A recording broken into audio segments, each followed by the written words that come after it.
And the molecular mechanism behind this uptake of potassium by the cells is very, very simple. Just by this sodium potassium ATPase, which means the sodium potassium ATPase is a very, very important determinant of cellular uptake of potassium, which we'll be discussing subsequently in some time. And once the cells take up the potassium, that is the dietary potassium, they are going to release it slowly after some time, because this initial intake of potassium by the cells is very, very important to prevent that life-threatening hyperkalemia that can develop if there is no cellular uptake of potassium. So once they have taken up, they're going to slowly release that over a period of time. And for example, the peak uptake of potassium by the cells after a diet will be happening at around 90 minutes post-potassium intake. Then slowly, after this 90 minutes, they are going to release this potassium back into the ECF, but slowly. So why slowly? We'll discuss. So it usually takes around 10 to 12 hours to complete the release of whatever potassium they have taken up. So, and this released potassium is the one that will be excreted by the kidneys. Clear? So now let us put a graph. So initially I'm going to draw the cellular intake of potassium. So at 90 minutes, you're going to reach the peak cellular intake of potassium. After that, they are going to slowly release the potassium over a long period of time, over a period of 10 to 12 hours. And fortunately, this release of potassium is not again associated with hyperkalemia, because your kidneys will exponentially start increasing the excretion of potassium.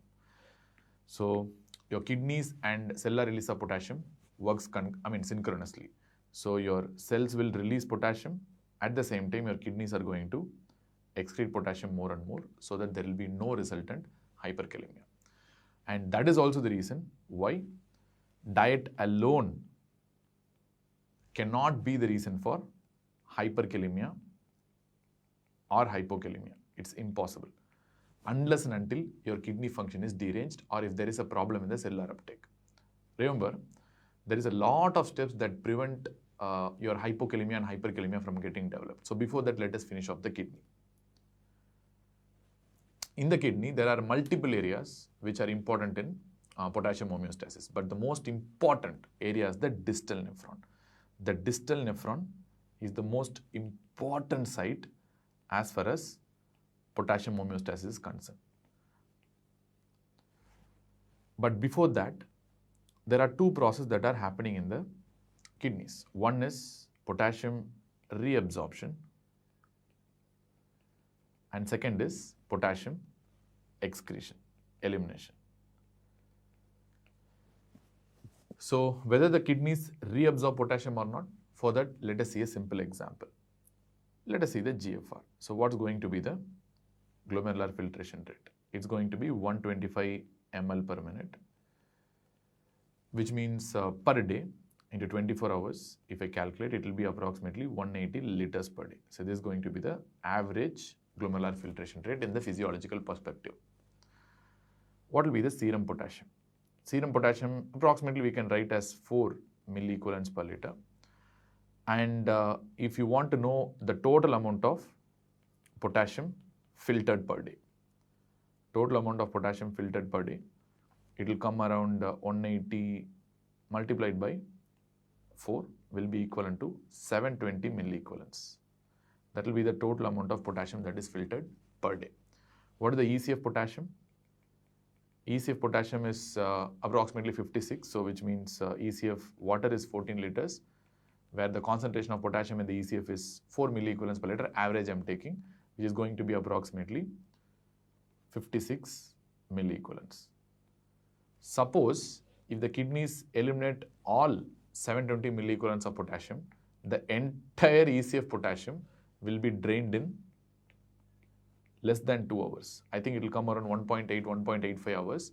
So entire ECF potassium can be excreted within 2 hours. So is that happening? No, it is not happening in the first place, because kidneys reabsorb a considerable amount of potassium, and this much amount of potassium is not excreted in the first place, whatever that is filtered. So what are the sites of reabsorption? So we are going to study the reabsorption first. Reabsorption principally happens in the proximal convoluted tubule, where almost 80% of the filtered potassium is reabsorbed. 80% of the filtered potassium is reabsorbed in the proximal convoluted tubule only. Then comes the thick ascending limb of the loop of Henle, where 10% of the filtered potassium will be reabsorbed. And there comes the alpha intercalated cell of the cortical collecting duct, where approximately 2% of the filtered potassium will be reabsorbed. And there comes the medullary collecting duct, where 6% of the filtered potassium will be reabsorbed, which means 98% of the potassium is reabsorbed, only 2% will be excreted. Clear? Fine. So first, let us see what will be the mechanism of how a proximal convoluted tubule cell is going to absorb the potassium. Proximal convoluted tubule is going to absorb the potassium through a principle called solvent drag. That's a very important mechanism. This is the principle how the proximal convoluted tubule is going to absorb the potassium. And they're going to absorb the potassium through the paracellular route. So how they do that? Very simple.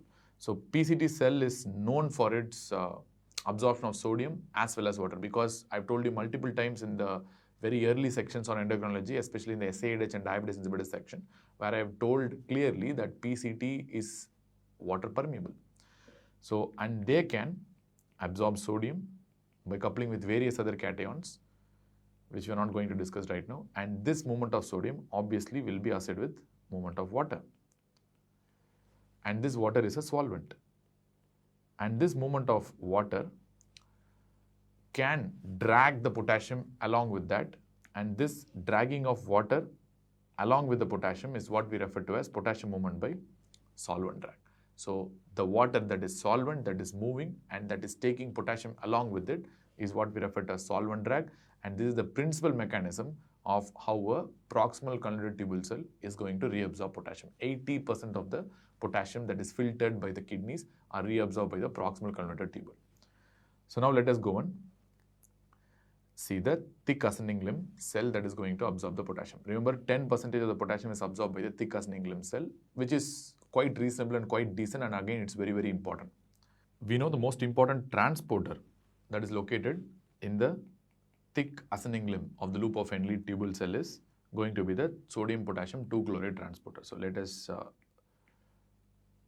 draw this. So this is going to be the sodium potassium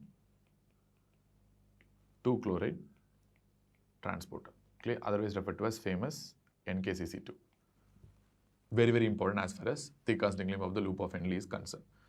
So the potassium that is absorbed here, that is taken up by the NKCC2 channel, most of them, almost 90% of the potassium is going to enter the interstitium and back into the blood through the outward potassium channels. But there is a small amount of potassium that is going to exit the thick ascending limb of the loop of Henle cell back into the lumen through the particular type of channel called Romke channel, otherwise referred to as renal outer medullary potassium channels. The movement of this potassium outside, you might think why it is important, but it's actually important for absorption of other cations like sodium, calcium, magnesium, and for that matter potassium itself. So why? Because this movement of Romke channels into the lumen will create a lumen positive potential, which means the lumen will become positive because of the movement of potassium. So this will create a positive voltage of approximately plus 7 millivolt. And this is what we refer to as a lumen positive potential. And the reason for this lumen positive potential is the renal outer medullary potassium channels, that is Romke potassium channels. And this is really, really important for absorption of potassium also through the paracellular route, because the potassium is moving outside into the lumen, and because the potassium is also going back into the interstitium, and you have another membrane that is working here, that's called a basolateral membrane. So this is the basolateral membrane which I'm shading in black, and this basolateral membrane becomes relatively negative. because through the lumen, potassium is going out, and through the basolateral side also, your potassium is going out. So movement of positive charges out of the cell will make this basolateral membrane to become relatively negative compared to that of the luminal membrane.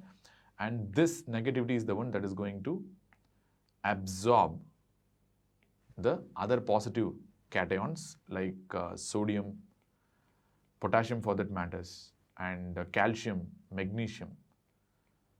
And this becomes a very important mechanism for reabsorption of this calcium and magnesium as well. So we'll be discussing in detail in the rheumatology section.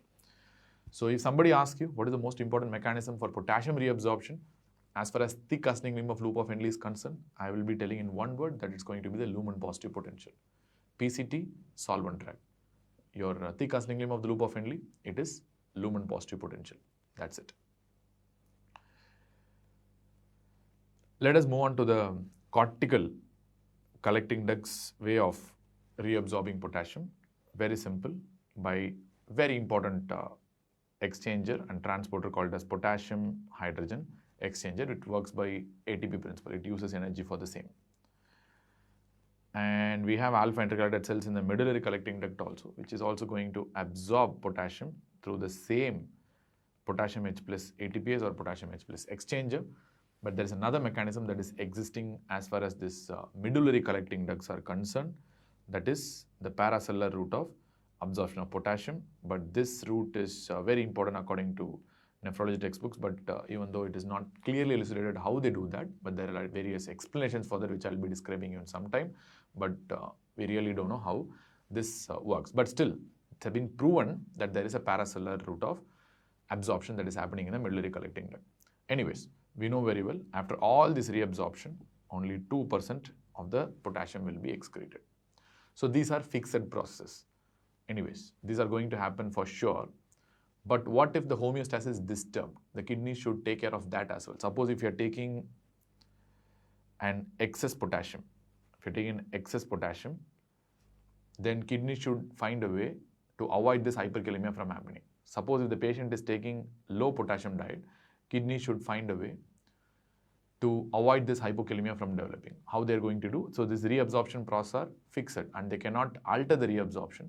But this development of hyperkalemia and hypokalemia can be avoided by affecting the secretion.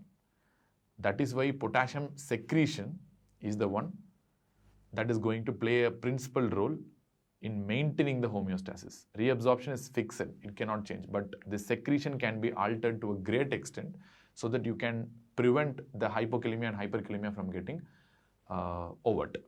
Clear?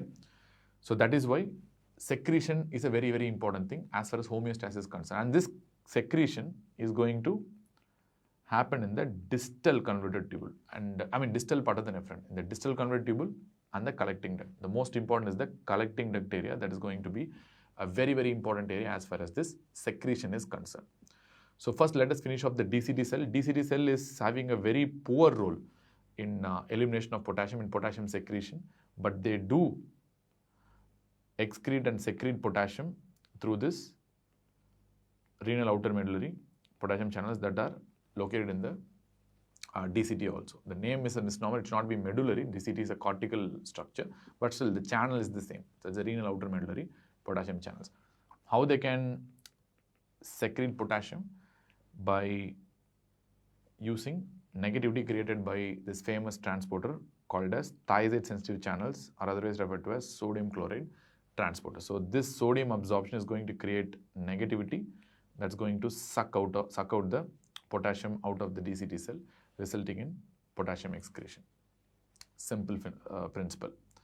But this is not really important unless until you have some pathological conditions like amphotericin B intake. Amphotericin B can produce hypokalemia by activating this renal outer medullary potassium channels in the DCT. So the mechanism of action of hypokalemia due to amphotericin is by activating the renal outer medullary potassium channel in the distal convoluted tubule. Very important point. Apart from that, this doesn't make any much significance in our routine clinical practice or for physiological understanding. But the most important area of secretion is going to be the collecting duct, and in the collecting duct is going to be the principal cell. We know that. We have discussed in detail about this principal cell and how they secrete the potassium. But let us review it once again. So we know the most important agent that is needed here is aldosterone. And this aldosterone or any other mineralocorticoid has to bind with the mineralocorticoid receptor. Once they are bound to the mineralocorticoid receptor, we know that there are going to be multiple channels that will be increased in number as well as function. These are called as epithelial sodium channels or ENaC channels, and they are going to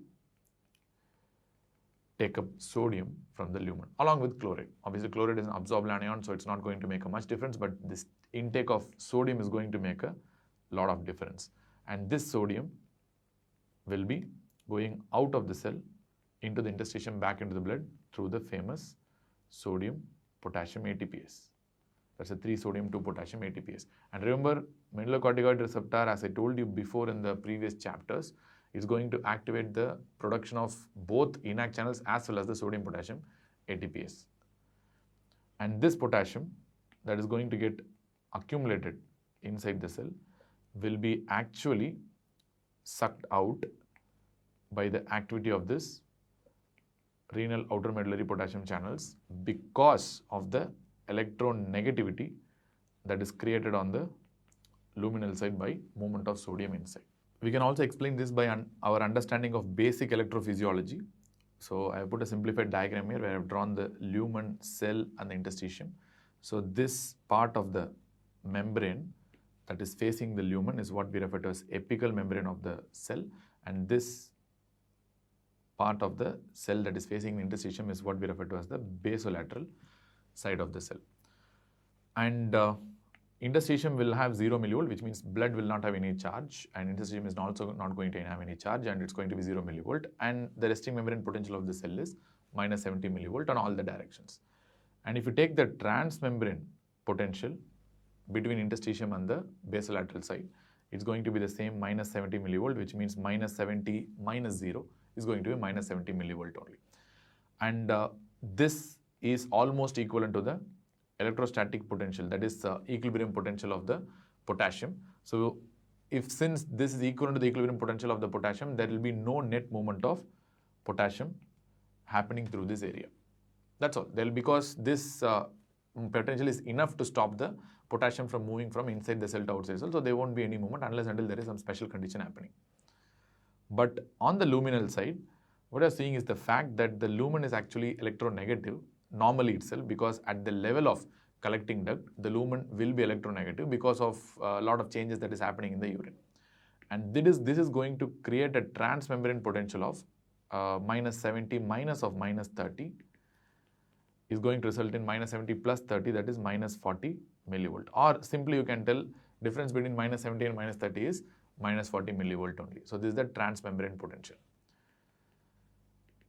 And this is very, very far away from the equilibrium potential of potassium. Equilibrium potential of potassium is somewhere around minus 85 to minus 90 millivolt, which you have derived already. So this is very far away from the equilibrium potential of potassium, and this is not closer to the equilibrium potential of potassium at all, and this potential will not be able to prevent the leakage of potassium now outside of the cell, because it is grossly away from the equilibrium potential of potassium. So the potassium is going to leak, and that means the principal cell naturally itself is under a condition that it's going to leak the potassium out. And this leakage of potassium is determined by one important other determinant, that is the electronegativity that is created by sucking in of the sodium into the cell. That's why it is very, very important. So this movement of sodium inside the principal cell is one of the main reasons for creating this electronegativity that's going to suck the potassium out. Suppose if you have more movement of sodium, you are going to result in more electronegativity that's going to create and more sucking out of potassium. So let us see again in an electrophysiological perspective. So now I have made this as minus 50, which means now there is more electronegativity in the lumen. Now if you take the transmembrane potential, it's going to be only minus 20 millivolts, which is even more far away from the equilibrium potential of potassium, which is minus 85 to minus 90, and this is going to result in leakage of more and more potassium out of the cell, resulting in more potassium secretion, which means this lumen negativity is the one that is going to determine the movement of potassium out of the principal cell. So lumen negativity is very, very important here. And this lumen negativity can be enhanced by more movement of sodium, not chloride, but more movement of sodium inside the cell. And this negativity can be enhanced by the presence of non-absorbable anions in the lumen. Remember, chloride is an absorbable anion, so that will not be considered here. Non-absorbable anions will increase the lumen negativity. Clear? So like for example, beta-hydroxybutyrate in ketoacidotic states, they may cause hypokalemia. DK is a condition that produces more hypokalemia than hyperkalemia. Please understand that. This is one of the main reasons why it happens.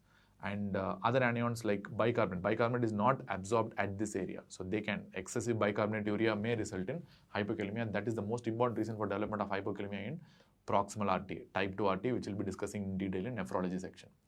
Or toluene poisoning.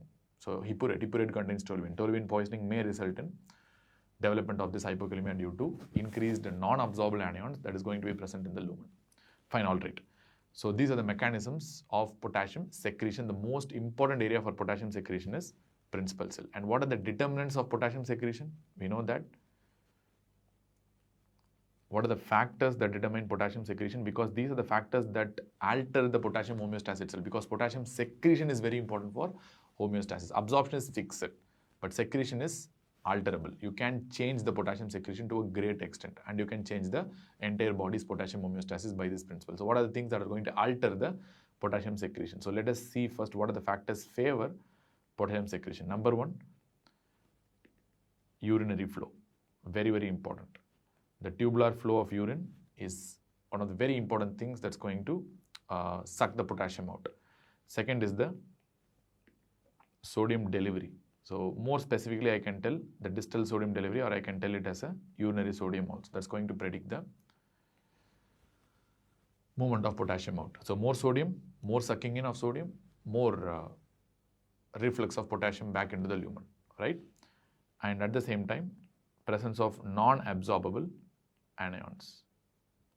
Non-absorbable anions.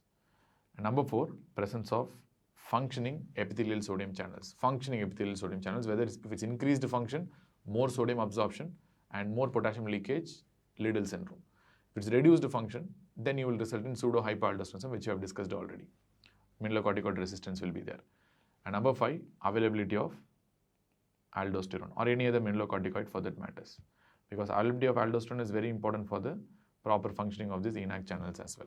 So these are the 5 conditions that determine the potassium secretion, and these are the 5 conditions that are going to alter the, entire body's potassium homeostasis and will determine whether you will develop hypokalemia or hyperkalemia. Okay, I have explained you in the beginning that diet alone cannot produce hypokalemia or hyperkalemia. Diet alone cannot do that. Why is that so? The reason is very, very simple. Because it can be effectively managed by your ICF handling of potassium and your kidney handling of potassium. Both itself is enough to handle the potassium. Whatever stupid you do by GIT route or whatever stupidity you do by taking in more potassium and taking less potassium doesn't matter. Your ICF and kidney itself can efficiently handle them. So which means only diet alone cannot cause hypokalemia and hyperkalemia. You need to have one additional problem, like problems in the intracellular uptake of potassium or problems in the kidney. So only these 2 things can produce hypokalemia and hyperkalemia. Diet alone cannot produce hypokalemia and hyperkalemia. So what will be the defense against development of hypokalemia? For example, you are taking a low potassium diet, very low potassium intake. And obviously potassium is one of the very powerful triggers of aldosterone release from the zona glomerulosa. We know that it can activate the aldosterone synthase enzyme directly. So low potassium intake is going to result in reduced aldosterone synthesis. Reduced aldosterone synthesis means reduced epithelial sodium channel activity. Reduced epithelial sodium channel activity means reduced potassium secretion. This is the most important mechanism. To an extent,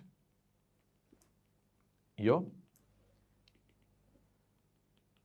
kidneys also can, GIT can also help. So there can be reduced potassium secretion in the colon. Both of these things together might prevent development of hypokalemia despite having a low potassium intake. Kidneys can reduce the potassium excretion to a much greater extent. Even they can bring the urinary potassium to less than 5 milliequivalents per day. So what is a normal potassium excretion? Approximately around 15 to 16 milliequivalents per day. So that is a normal potassium excretion, because I told you the net filtration is approximately, net potassium filtration is approximately 720 milliequivalents. If you take 4 milliequivalents serum potassium and 180 liters of GFR that is produced, for that net potassium filtration we have derived already, that is approximately 720 milliequivalents per day, and of which 2% is excreted. We know that 2% is excreted, which is approximately 15 milliequivalents per day. So which means normal kidney excretion of potassium will be approximately 15 milliequivalents per day. But in times of hypokalemia, kidney can reduce the secretion to a great extent that they can bring the urinary potassium to even less than 5 milliequivalents per day, so that they can prevent any further development of hypokalemia. To an extent, it's assisted by the colon also, by reducing the colonic secretion of potassium. Then suppose if you are taking increased potassium intake, so, and you are taking it very chronically, so this is called a chronic potassium loading on the body. So this will not result in hyperkalemia. Why? So multiple process. One, this overload of potassium in the blood initially, small load of potassium that happens will sensitize the cells to increase the activity of sodium potassium ATPase. That will prevent the hyperkalemia from developing, because the sodium potassium ATPase will take up more potassium, and this is what we refer to as cellular adaptation. If they ask you what do you mean by cellular adaptation to potassium load, you have to tell prior potassium load can sensitize the cells to take up more potassium and will prevent hyperkalemia from developing. That is what we refer to as a cellular adaptation. And second, obviously this increased potassium is a source of increased production of aldosterone, because potassium is a direct stimulator of aldosterone synthase, and your aldosterone production will increase. That is going to result in more sodium intake and more potassium secretion. Kidneys can increase potassium secretion to a great extent to eliminate this excess potassium in the body. At the same time, your GIT can help a little bit, not much, so I am putting in a dotted line. GIT can help by increasing the potassium secretion in the colon. So through all these measures, chronic over intake of potassium will not be associated with hyperkalemia, which means diet alone cannot produce hypokalemia or hyperkalemia. Clear? So what are the factors that will affect the potassium homeostasis so that you will develop hyperkalemia and hypokalemia? So coupled with a diet, you should have either a problem in the cellular uptake of potassium, or there should be problem in the kidney processing of potassium, especially the secretion.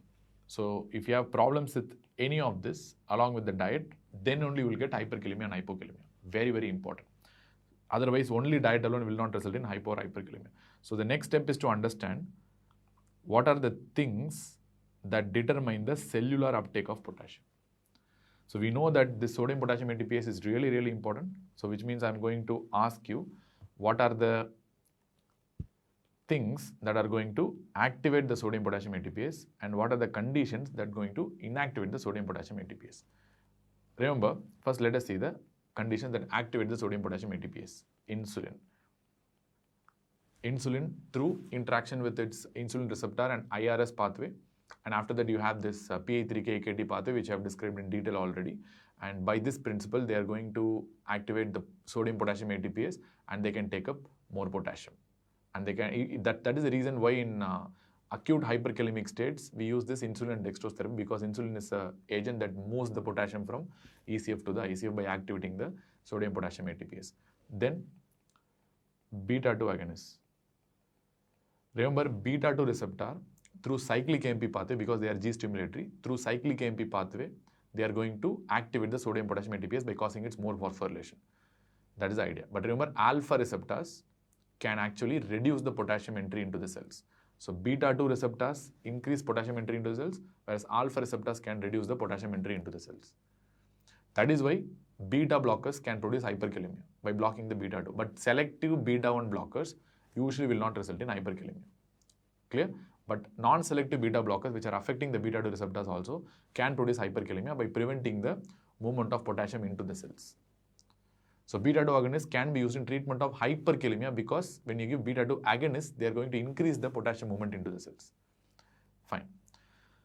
Then it can also be stimulated by catecholamines. Catecholamines, once again, through the beta 2 pathway, same stimulation of the beta 2 receptors, they can increase cyclic AMP, thereby increasing the activity of sodium potassium ATPase. Similarly, your thyroid hormones like T3 and T4 can increase the activity of sodium potassium ATPase by the same principle, because thyroid hormones are nothing but they are going to increase the intracellular activity of catecholamines by augmenting the catecholamine action. We know that. What are the conditions that inhibit the sodium potassium ATPase? The most important one is the digitalis, digoxin. We know that, and it's a very simple pharmacology. They are going to inhibit the sodium potassium ATPase. And similarly, there is one more condition and two more conditions, in fact, which can alter the movement of potassium into and out of the cell. That is the pH. Acidosis and alkalotic states. It is coupled with actually three different transporters which we have to know. The central one obviously is going to be the sodium potassium ATPase once again.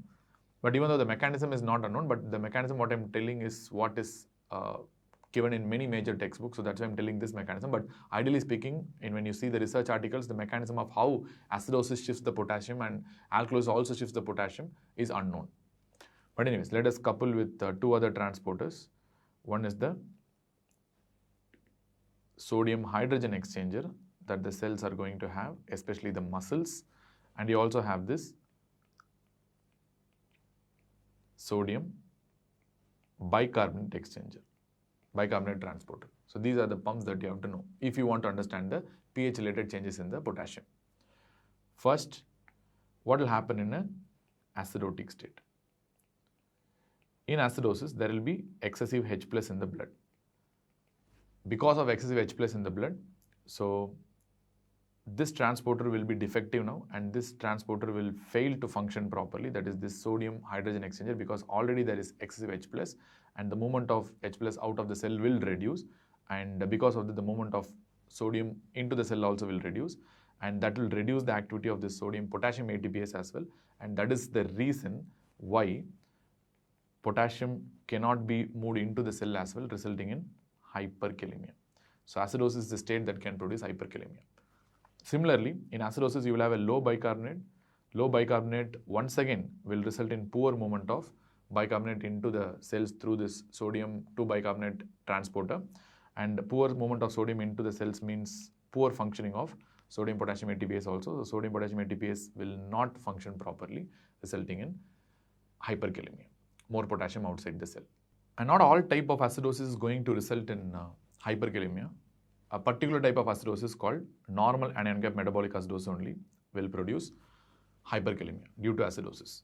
Remember, there is another type of acidosis called high anion gap metabolic acidosis. This is due to the presence of anions like lactic acid and beta hydroxybutyric acid in the body. So whenever there are anions like ketone bodies, and whenever there are anions like lactate that is circulating because of high anion gap metabolic acidosis, the fact that they do not produce hyperkalemia usually is the fact that this lactate and ketone bodies tend to move into the cell as well, and they will not be present outside the cell. So which means the movement of negative charges into the cell will actually neutralize the movement of hydrogen and potassium respectively, and that will result in no hyperkalemia usually. Usually high anion gap metabolic acidosis will not result in hyperkalemia. Normal anion gap metabolic acidosis, for that matters, will result in hyperkalemia. But what about alkalosis? Let us draw the same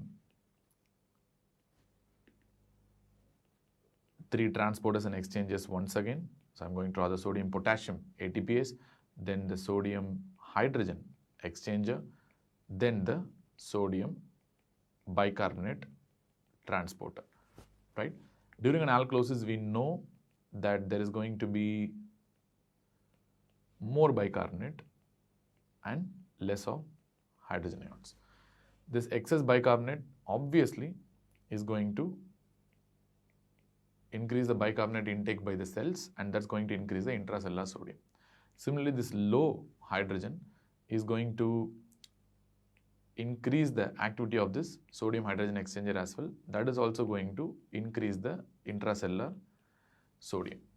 So this increased intracellular sodium will result in activation of this sodium potassium ATPase. Now this sodium will be pushed outside in excess, resulting in more intake of potassium, resulting in a decline in the serum potassium. Clear? Resulting in hypokalemia. And this is the reason why we give soda bicarbonate and create an alkalotic environment, and that is going to be used as a treatment for acute hyperkalemic state. Soda bicarbonate can result in drop in the serum potassium by cellular uptake of potassium. Clear? So final nutshell, what I want to tell is the fact that you have a cell. If you have acidosis, the cell takes up H+.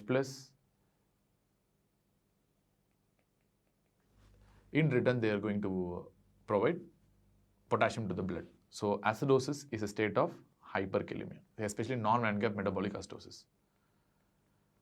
Similarly, alkalosis does something by reverse. So they are going to have low H+. So the cell is going to give H+, and the cell is going to take up potassium for that matter, which means alkalosis is a state that can create hypokalemia and not hyperkalemia.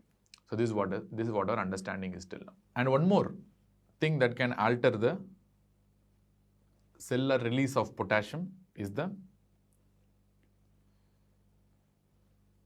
hyperosmolality. So whenever your ECF osmolality is very high, so that is going to remove water from the ICF towards the ECF, and this also can remove potassium by a principle of solvent drag. This principle of solvent drag I have described already in the reabsorption of potassium in the PCT. So this is what we refer to as a solvent drag. So which means hyperosmolarity itself can be related to hyperkalemia, and hypoosmolarity, but extreme hypoosmolarities can be associated with hypokalemia. But more importantly, hyperosmolar states can be associated with hyperkalemia. That is very important. And similarly, there are some things which are going to affect at the kidney level also. As I told you, these are the 5 determinants of potassium secretion by the kidney, thereby producing either hyperkalemia or hypokalemia. There are some things which can alter the urinary flow and the sodium delivery. So what are the things that alter the urinary flow? Volume expansion. So when you give a normal saline, they work by multiple principles. They increase the volume, increase the urinary flow, thereby increasing potassium secretion, and they can produce hypokalemia. Similarly, volume expansion means if you are using a sodium containing solution, they can increase the sodium delivery also, and that can also result in more potassium excretion and hypokalemia. Similarly, usage of diuretics. Diuretics are once again associated with both increase in urinary flow as well as increase in the distal sodium delivery. Similarly, increased water intake in the form of, for example, a primary polydipsia or any polydipsia for that matters, or any polyuria for that matters, increased water intake is associated with increased urinary flow, polyuric conditions, that itself can promote hypokalemia because they will increase the potassium secretion.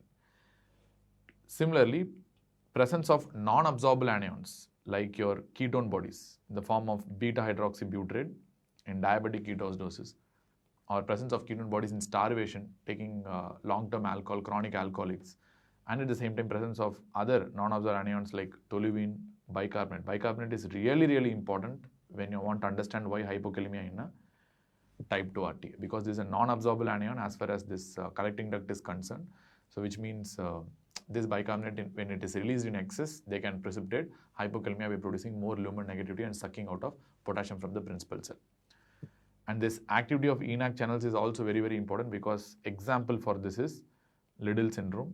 Because of excessive activity of ENaC channels, you will result in hypokalemia.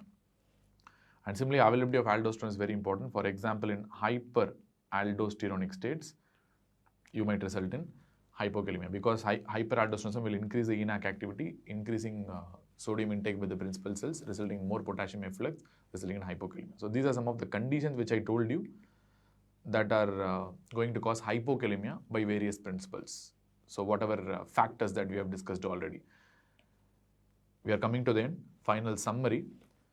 So what are the three things that determine the homeostasis, but two most important things.